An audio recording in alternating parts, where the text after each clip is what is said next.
Hey guys, welcome back. Wesley Cornwell here, in-flight crew member for JetBlue and law student going through the tentative agreement with TWU. This video is covering Article 29, qualified roles.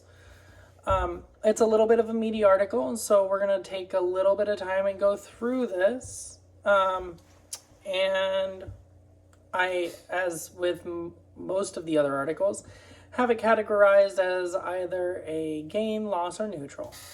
We'll go paragraph by paragraph. So paragraph A is eligibility and commitment.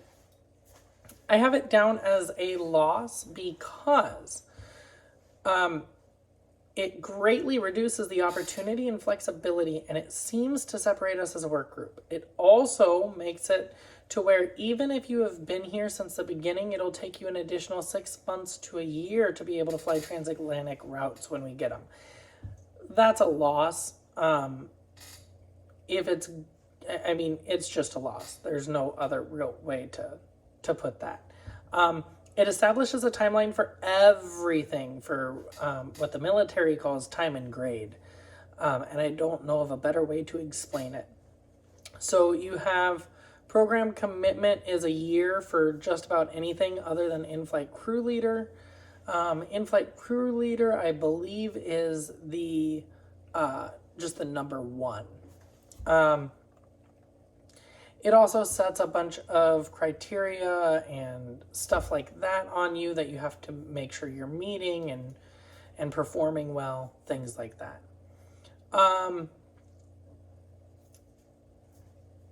You're going to want to read it.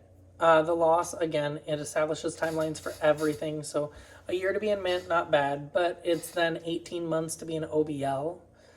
It's 15 months with 3 months in Mint to do transatlantic service, and 15 months with 3 months Mint service and 3 months of OBL service to be a transatlantic OBL. And so I know some people were waiting to just go Mint for transatlantic service because your seniority can hold it, things like that. Does not seem to be the case here. So I consider that a loss to the majority of the work group because it's all interview based. If it was interview and seniority based, so seniority gets it and then there's like a confirmation interview instead of a do we want you interview, that would be a little different. And then you have to go through in-flight crew leader in order to be in Mint, period. So it's just a loss of opportunity and flexibility. Paragraph B, C, and D, which is staffing, bidding and awards, modifications, pay, swap and drop, and furlough, are all a loss. Furlough for the same reason that I mentioned in my other video talking about furloughs. But basically, it's a loss because it says that each in-flight crew member in a qualified role must work 2 qualified pairings per month. So it makes the qualified role program just like the LOD, okay? With the exception of the in-flight crew leader, which is CF1. So if you're in a qualified role, you have to work at least 2 pairings per month. What it does to everyone in core is it kind of stifles that productivity because it allows those in Mint to work core whenever they want, as long as they have 2 pairings, just like an LOD. And so right now it's kind of nice because we have 5 bases across the country, but in reality we run as if we have 7 bases. And so what it's doing is it's taking those 7 bases and it's reducing them back to 5. And so Boston and Z21, I think, if I have my numbers right, Y21, will now basically operate as a single base. And so you're adding all those people back to the bidding lines. So you're allowing people to take trips that other people could get, but you're not allowing those other people to take the other trips because they didn't spend 15 months in a Mint program or something. So it does stifle flexibility and productivity. The special pay applies according to the compensation article, which we went over. Just for reference, that article is Article 23. Reserve is 5 hours, and same as the same as the reserve rules for normal reserves. So you get an additional 0.88 or 0.88 in credit per reserve day, so you work less of them, but your rules are pretty much the same. And then it's furlough as normal, top down, recall bottom up. With that being said, we're going to go on to Article 30, which is general and miscellaneous. This is kind of that kitchen sink for the entire contract. So it's the whole, we want to put this somewhere, but we don't know where to put it. And so let's just kind of throw it all in one spot. Very typical, very normal, nothing ridiculous.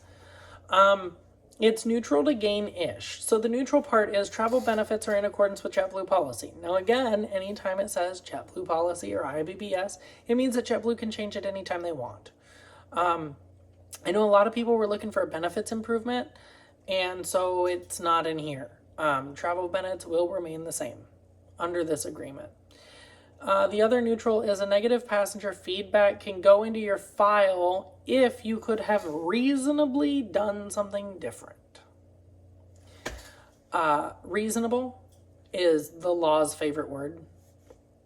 Anytime attorneys or legislators or judges don't know how to classify something, we say, what would a reasonable person do? And we create this imaginary reasonable person.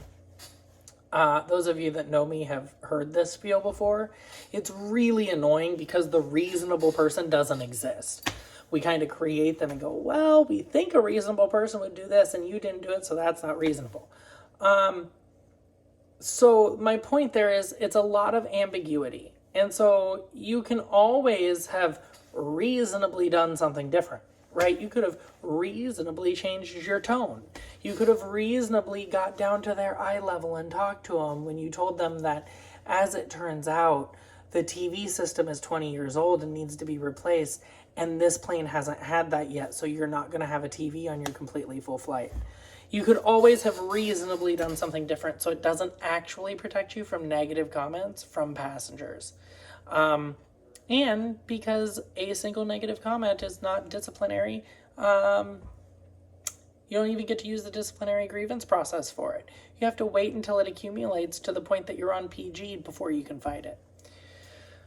Now, what are the gains? Oh, I classified that as neutral because it's kind of what we already do. It's not a loss. Gain-ish. If you're short more than $100 in pay, you can request to receive it before your next payday. Great.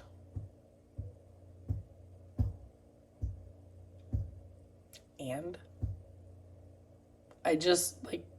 someone had to be really annoyed to put that in the contract. I've been short in my pay with JetBlue. I've also always been told you can just concur it. When I was short, I had it like 2 days later. I didn't have to wait till the next payday. It's just interesting. It's a gain because it guarantees you that they'll pay you before the next payday. They can also be petty because it just says you can receive it before the next payday. So if they really want to be petty, they can just make sure it deposits to your account the day before the next payday. Not a lot of structure there, but it's still a gain because it's something. Another gain is that you can contribute to the Union Political Action Committee through payroll deduction. I don't know if that's a gain for everybody, but it's an option for you to do something that you can't do now. And so that's why I consider it a gain. No derogatory comments in your file. This is more directed at leadership. Leadership can't write on a sticky note and say, he's a really mean person and he hurt my feelings, so don't promote him, and stick that in your file. And the company can't use the iPad to track location and activities. They don't anyway. I know a lot of people think they do. I guarantee you people in IT and corporate security have a lot more things to do than sit there and watch where all 5,000 of us are at any given time. But now it flat out says they can't do it. with the exception of reporting. And the other gain is that the union can request and review phone call recordings from crew services. You know, the ones that always conveniently get lost when they're needed. So that takes care of Articles 29 and 30, that's qualified roles and general and miscellaneous. Don't forget to like and subscribe so that you get updates when I post a new video. Thank you for sticking with me. Don't forget to visit www.evaloncare.com. Check out our products. Let me know what you think, and I will see you in the next video.